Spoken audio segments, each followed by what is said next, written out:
বৈষম্য বিরোধী ছাত্র আন্দোলন চলাকালে আশুলিয়া থানা এলাকায় একটি ভ্যানে লাশ স্তূপ করে রাখা সংক্রান্ত একটি ভিডিও সোশ্যাল মিডিয়ায় বেশ ভাইরাল হয়। ভিডিওতে দেখা যায় কয়েকজন পুলিশ সদস্য ভ্যানে নিথর দেহের স্তূপ চাদর দিয়ে ঢেকে দিচ্ছেন।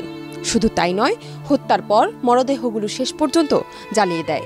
ভয়াবহ এই ঘটনার সঙ্গে জড়িত থাকার অভিযোগে ঢাকা জেলা উত্তর গোয়েন্দা শাখার পরিদর্শক আরাফাত হোসেনকে শনাক্ত করা হয়। এবার ঘটনাস্থলে উপস্থিত থাকা আরও 2 পুলিশ কর্মকর্তাকে শনাক্ত করা হয়েছে। তারা হলেন আশুলিয়া থানার উপপরিদর্শক আবুল হাসান ও সহকারী উপপরিদর্শক বিশ্বজিৎ। এদিকে ভয়াবহ এই গণহত্যার ঘটনা তদন্তে ইতিমধ্যে 4 সদস্যের কমিটি গঠন করেছে পুলিশ। এসপি পদে পদোন্নতিপ্রাপ্ত ঢাকা জেলার অতিরিক্ত পুলিশ সুপার সাজিদুর রহমানকে কমিটির প্রধান করা হয়েছে।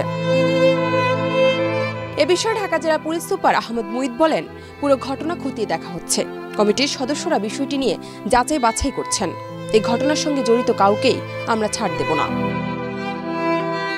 গেল বৃহস্পতিবার রাতে সামাজিক যোগাযোগ মাধ্যমে ভাইরাল হওয়া 1 মিনিট 14 সেকেন্ডের একটি ভিডিওতে দেখা যায় 2 পুলিশ সদস্য একটি মৃতদেহের হাত পা ধরে আগে থেকেই লাশ ভর্তি একটি ভ্যানের উপর ছুঁড়ে মারছে। পরে এএফপির বাংলাদেশ অফিসের ফ্যাক্ট চেকার কদরউদ্দিন শিশির এটিকে আশুলিয়া থানার কাছে একটি জায়গায় চিহ্নিত করেন। এরপর সামাজিক যোগাযোগ মাধ্যমে ব্যাপক আলোচনা শুরু হয়।